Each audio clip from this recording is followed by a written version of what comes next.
राम राम जी। आज तो देश के सदन में भी राम राम जी चल रहा है। श्री राम जी कानून पे आज संसद में चर्चाएं आगे बढ़ रही हैं। संभवतः कृषि और ग्रामीण विकास मंत्री जी उस विषय पे विभिन्न पार्टी के दल के सांसदों द्वारा उठाए गए सवालों का उत्तर भी अभी लोकसभा में दे रहे होंगे। और इस सब के बीच इतना महत्वपूर्ण समय और अपना कीमती वक्त आपसे मिलने के लिए निकालते हुए यहाँ आए महामहिम आचार्य जी का मैं बागपत के सभी इस धरती के ओर से जनता के ओर से अभिवादन करता हूं और आभार व्यक्त करता हूं। इनके मन में हृदय में किसानों के लिए एक भावना है कि वे चाहते हैं कि किसानों का सशक्तिकरण इस देश को आगे ले जाने वाला एक महत्वपूर्ण काम है और चुनौती भी है।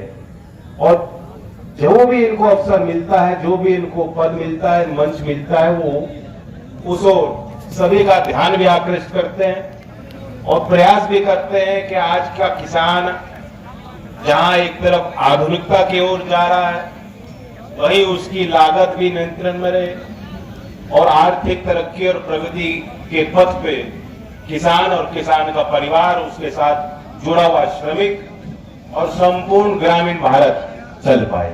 तो मैं धन्यवाद देता हूं। जब मेरी भेंट माननीय राज्यपाल जी से हुई थी तो 5-10 मिनट की बातचीत में मुझे लगता है 2 मिनट उन्होंने चौधरी साहब पे अपनी स्मृति बताई और फिर उन्होंने मुझे बताया मैं चौधरी साहब की कर्मभूमि को एक बार खुद देखना चाहता हूं और मैं चाहता हूं कि आप किसानों की कार्यशाला लगाओ।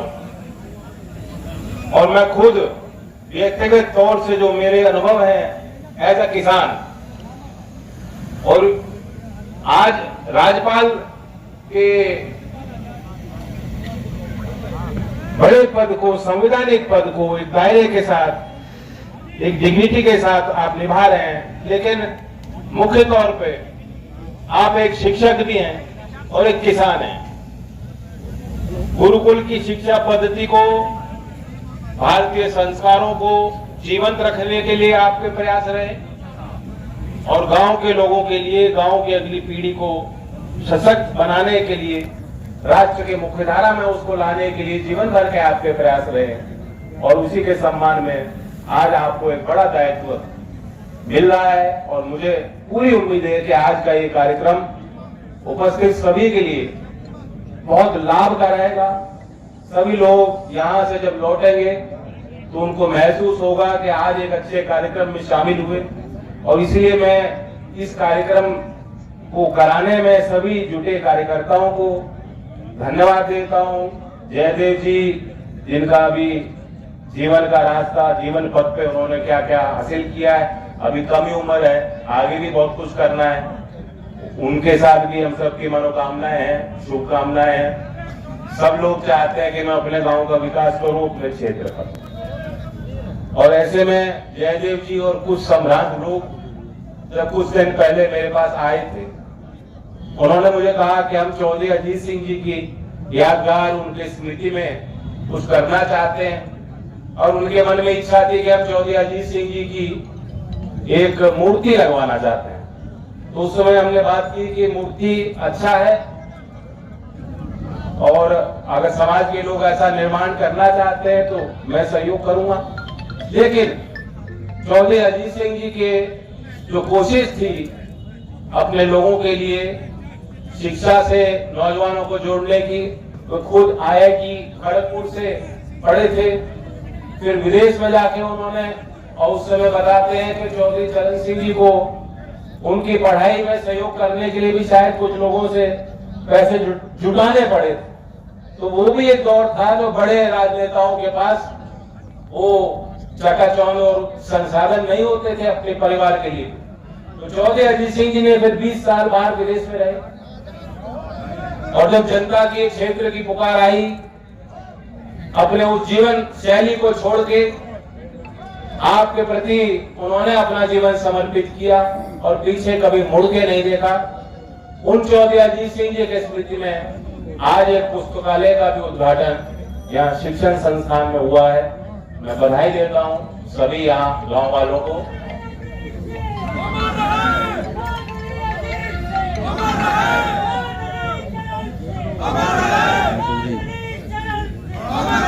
और ये जो नारे ले रहे हैं इनकी फोटो बड़ी वायरल जाती है जब भी लेते हैं। मैं इनको अच्छी तरह पहचान सहयोग करो जी। तो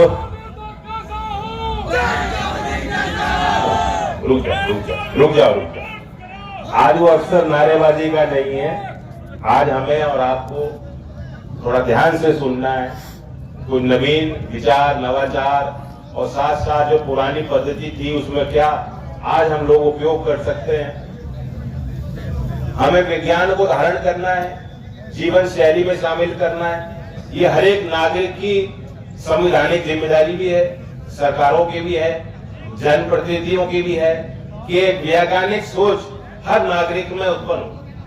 और आज भारत जो दुनिया में नेतृत्व करने के लिए आगे आ रहा है, ताकतवर हो रहा है, शक्तिशाली हो रहा है, उसके पीछे भी हमारी युवा पीढ़ी के नवीन विचार हैं, विचारों की क्षमता है और वैज्ञानिक जो उनके जो नवाचार है, जो नई चीजें उत्पन्न कर पा रहे हैं, कम लागत में उत्पाद कर पा रहे हैं।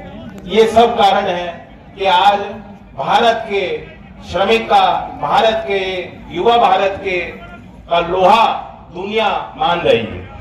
तो उसी सोच को आगे बढ़ाने के लिए विशेष तौर से कार्यक्रम रखा गया।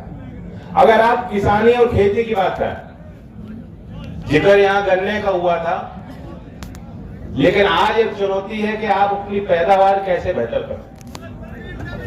और मैं जी सभी मिल का ध्यान रखूंगा। वहां अनिरुद्ध जी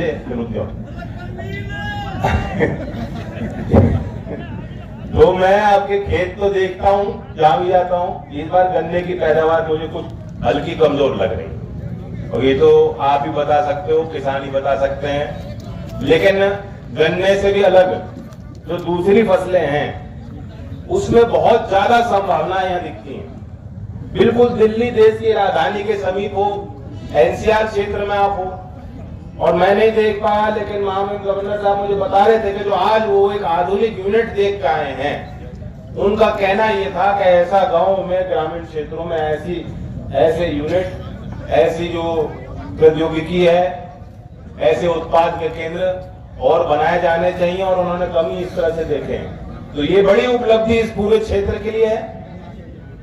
केंद्र सरकार की भी कोशिश है, कई योजनाएं, लेकिन कारण है कि बहुत लोग जो छोटे उद्यमी हैं, जो अच्छे किसान हैं, जो अच्छी खेती कर रहे हैं, बहुत इन योजनाओं की जानकारी किसानों को नहीं। अब मैं एक सवाल आप सबसे पूछूंगा, आप हाथ खड़ा करके बताना। फार्मर प्रोड्यूसर ऑर्गेनाइजेशन, यानी यहां तो वैसे ही बहुत कम जमीन के काश्तकार, बहुत कम छोटे छोटे खेत हैं। आप समूह बनाओगे तभी जो मंडी में जो बड़ी ताकतें हैं, जो भाव तय करती हैं, भाव निर्धारण में उनकी बड़ी भूमिका होती है, खरीद में उनकी बड़ी भूमिका होती है, प्रसंस्करण करके आगे उसे बढ़ाने की जरूरत। तो मैं सवाल पूछता हूं कि किसान के समूह के लिए एक नई व्यवस्था जो बनाई गई वो फार्मर प्रोड्यूसर ऑर्गेनाइजेशन की, एफपीओ की है। या कितने किसान ऐसे हैं जो किसी एफपीओ के सदस्य हैं या किसी ने बनाया हो एफपीओ? कुछ हाथ यहाँ बगल में खड़े हुए, इनको सम्मानित आज किया जाएगा मंच से, इस कोशिश में कि इनको देखते देखते आज जो ऐसा कर रहे हैं कल को वो ऐसा करेंगे। आज तो हाथ हिला रहे कि हमने, कल को मुट्ठी बांधेंगे, कहेंगे हम भी हैं। एफपीओ के माध्यम से उत्पाद हैं, समूह बना के आर्थिक तौर पे जो योजनाएं हैं उनका लाभ लेके, ग्रांट की स्कीम है, सब्सिडी की स्कीम है, आप विदेश में भी अपने उपज को पहुंचा सकते हो। आज जो कृषि का निर्यात है टोटल, उसमें से सिर्फ 25% जो प्रोसेसिंग आइटम है वो 25% का ही उसमें शेयर है। और दूसरे देशों से आप तुलना करोगे तो वहां तो 70-80% जो है प्रोसेस्ड एक्सपोर्ट होता है। तो कितनी बड़ी संभावना है। इसमें कुछ लोगों ने आकलन किया है और संभावना कितनी है बताई कि 2032 तक अगले 4-5 साल में हमारा फूड प्रोसेसिंग इंडस्ट्री 30% बढ़ सकता है। 40 लाख करोड़ का उद्योग इस देश में खड़ा किया जा सकता है और उस उद्योग से सीधा लाभ किसानों को मिले। यहां मैं गन्ना उद्योग का उदाहरण देता हूं, ये तो सबको मालूम है। चौधरी अजीत सिंह जी जब पहली बार सरकार में शामिल हुए थे, मंत्री पद पे उन्होंने शपथ ली थी, तो वो उद्योग मंत्री का दायरा, वो जिम्मेदारी उनको दी गई और उसके बाद उन्होंने कोशिश की कि क्षेत्र में औद्योगिकरण हो। लेकिन कौन से उद्योग? वे उद्योग जिनका सकारात्मक प्रभाव ग्रामीण अर्थव्यवस्था पर पड़ सके, वे उद्योग जिनका सीधा वास्ता कृषि के इकोनॉमी से अर्थव्यवस्था पे हो, वे उद्योग जहां किसान अपनी फसल अच्छे दाम हासिल करने के लिए बेचता हो। और उन्हीं उद्योगों को चिन्हित करके उन्हें बढ़ावा देने के लिए, कुटीर उद्योग को आगे लाने के लिए, चौधरी चरण सिंह के उन महान विचारों को आगे बढ़ाने के लिए चौधरी अजीत सिंह जी ने प्रयास किया। अब गन्ना उद्योग एक वो उदाहरण है कि जब मैं पहली बार लोकसभा में सांसद के तौर पे बोल रहा था तो उसमें FDI इन रिटेल का एक विषय आया कि विदेशी निवेश को खोला जाना चाहिए या रोका जाना चाहिए। वहां मैंने ये उदाहरण दिया था कि गन्ना उद्योग किसानों ने उसका फायदा भी देखा है। समय समय पे किसानों को संगठित होकर अपनी बात मजबूती से रखनी भी पड़ती है, लेकिन आज सबके हित में है कि उद्योग भी स्वस्थ हो, उद्योग में कार्यरत कर्मचारियों का अच्छा वेतन उनको मिले, उनकी आर्थिक सुरक्षा पे ध्यान हो, उनकी सामाजिक सुरक्षा के लिए सरकार नीतियां बनाए, हस्तक्षेप करे। और सबसे बड़ी जिम्मेदारी है कि किसान जो अपनी फसल, महंगी फसल, मेहनत की फसल, खून पसीने की कमाई जब उस उद्योग को बेचता है तो जो सर्वश्रेष्ठ दाम उस किसान को मिल सकता है वो उस किसान को मिलना चाहिए। लेकिन निवेश जब उस क्षेत्र में होगा, अगर कृषि प्रसंस्करण के, खाद्य प्रसंस्करण के यूनिट लगाए जाएंगे, उस उद्योग को बढ़ावा मिलेगा। जैसा कि गन्ना उद्योग को बढ़ावा चौधरी अजीत सिंह जी ने दिया, तो दूसरे फसलों के किसानों को भी, जो दूसरी फसलें होती हैं, फ्रूट एंड वेजिटेबल होती है, यहाँ बागवानी का बहुत बड़ा क्षेत्र है और फल, सब्जी और मसालों में, दूध में, उत्पाद में हमारे देश का किसान दुनिया में अव्वल है। बस उसे संगठित करने की जरूरत है। तो अगर वहां भी उद्योग स्थापित होगा तो सीधा लाभ उसका किसानों को मिलेगा। इसके लिए भी योजनाएं हैं, लेकिन वो योजनाओं की कम जानकारी किसानों को रहती है। अभी एक जो बड़ी योजना चल रही है उसमें 90,000 छोटे कुटीर उद्योग, माइक्रो एंटरप्राइजेस को सब्सिडी दी जाती है। 10 लाख रुपए तक सब्सिडी, 35% सब्सिडी देने का प्रावधान है। हो सकता है जयदेव को मालूम हो सकता है यहाँ जो FPO जो बनाया है उनको मालूम है। PM FME यही नाम है स्कीम का। और उससे अतिरिक्त प्रधानमंत्री किसान संपदा योजना भी, अभी जो बड़े यूनिट हैं, कोल्ड चेन है, उनको स्थापित करने के लिए एक नई योजना बनाई गई। अभी छोटे कुटीर उद्योग के लिए 2000 करोड़ का प्रावधान इसी साल के बजट में है और ये योजना आज से नहीं है, 2021 से चल रही है। 2026 में ये योजना समाप्त हो जाएगी, इसका एक्सटेंशन के फिर विचार किया जाएगा सरकार के ओर से। लेकिन यहाँ कितने किसान ऐसे बैठे हैं जिनको मालूम है कि अगर मैं ऐसी फैक्ट्री लगवाना चाहूं तो मुझे 10 लाख रुपए तक सब्सिडी मिल सकती है, स्वतंत्र ग्रांट भी मिल सकता है। ऐसी कोई योजना संचालित है, देश में चल रही है, लागू है। किसानों को मालूम है? मालूम है किसी को? नहीं मालूम, हाथ हिला रहे हैं। तो किसान की मजबूरी, किसान की नजर अपने खेत पे रहती है, अपने फसल पे रहती है, अगली पीढ़ी पे रहती है। और इसलिए बेहद जरूरी है कि हम छोटे छोटे संगठन किसानों के बनाएं, उनको मजबूत करें। ये भी जरूरी है कि समय समय पे हम कार्यशाला लगाएं। आज आधुनिकता के इस दौर में जहां आर्टिफिशियल इंटेलिजेंस का नफा नुकसान दोनों है और हर क्षेत्र में उसकी दखल अंदाजी है, हर क्षेत्र में उसका प्रभाव है और हर क्षेत्र में जो कार्यरत लोग हैं जिनकी आजीविका उस काम से आधारित है, उनको आज समय मिल रहा है कि वो उस चीज को समझ लें। आज एआई का हस्तक्षेप खेती किसानी पे भी पड़ रहा है। चौधरी चरण सिंह जी किसानों के नेता थे, ये तो सब जानते हैं। वे ग्रामीण भारत को देश के विकास से जोड़ के देखते थे, वे सब लोग जानते हैं। लेकिन चौधरी साहब एक कुशल प्रशासक थे, इस ओर हमारा ध्यान जाना चाहिए। सभी अधिकारियों को कहा है कि आप सोचें कि आपकी जो ये प्रणालियां हैं, ये फॉर्म भरो, ये प्रमाण पत्र दो, यहां अप्लाई करो, फिर दोबारा अप्लाई करो, फिर सत्यापन करो, उसके बाद जो किसी योजना का लाभ आप ले पाते हो। एक आम व्यक्ति के लिए, आम नागरिक के लिए सरकारी योजनाएं सुलभ होनी चाहिए। बताओ, राजी उस बात के लिए नहीं है?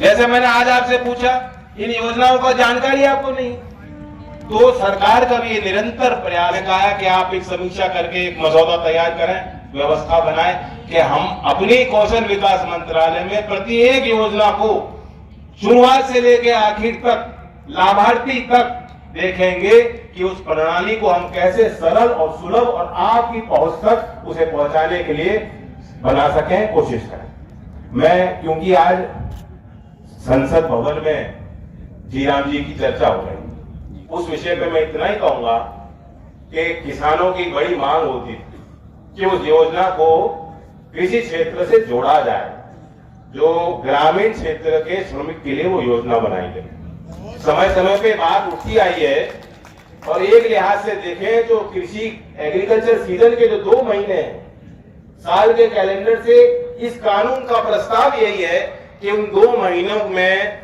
वो श्रमिकों को उस योजना में काम ना दिया जाए, ताकि जो खेतीहर मजदूर हैं, जो आप खेत में जो किसान के साथ मिलकर काम करते हैं, उनकी उपलब्धता खेती और किसानी के लिए बढ़ सके। तो इसका सीधा लाभ किसान वर्ग को मिलने जा रहा है, हमारे प्रोडक्शन को मिलने जा रहा है और उसी कानून की चर्चा अभी संसद में चल रही है। तो मैंने महामहिम से अनुमति ली है और हम पंचायती मिजाज के लोग हैं। मैं एक चौधरी चरण सिंह द्वारा एक किताब जो शिष्टाचार उन्होंने लिखी थी, सबको ही ध्यान होगा, ये उन्होंने उस समय लिखी थी जब वो खुद जेल में थे और उस समय जो जेल के अंदर थे लोग इमरजेंसी के विरुद्ध, उन नेताओं को यह एहसास नहीं था कि कभी भी वो शायद बाहर आ पाएंगे और लोकतंत्र दोबारा इस देश में स्थापित हो पाएगा कि नहीं। तो उन्होंने अपने परिवारजनों के लिए, अपने पीढ़ियों के लिए, आगे लोगों के लिए, नौजवानों को प्रशिक्षित करने के लिए वो किताब लिखी। शिष्टाचार किताब में उनकी एक बात, उन्होंने ये उनका कहना था कि जैसा व्यवहार और आचरण और सेवा और सहायता की अभिलाषा आप दूसरों से करते हो, सर्वप्रथम आपको दूसरों के प्रति ये अपने व्यवहार में जोड़ना होगा। और यही आपका प्रमाण पत्र है जो जीवन के रास्ते में, जीवन के पथ में आपके काम आएगा। जो कोई नवीन व्यक्ति आपसे मिलेगा तो उसी प्रमाण पत्र को देख के, आपके व्यवहार को देख के आपको आंकेंगे। तो ये चौधरी साहब के लिखे गए वो शब्द मुझे लगता है कि आज बहुत प्रासंगिक हैं, अपने व्यवहार में शामिल करेंगे, अपने पद्धति में शामिल करेंगे। इन्हीं शब्दों के साथ जय हिंद, जय भारत।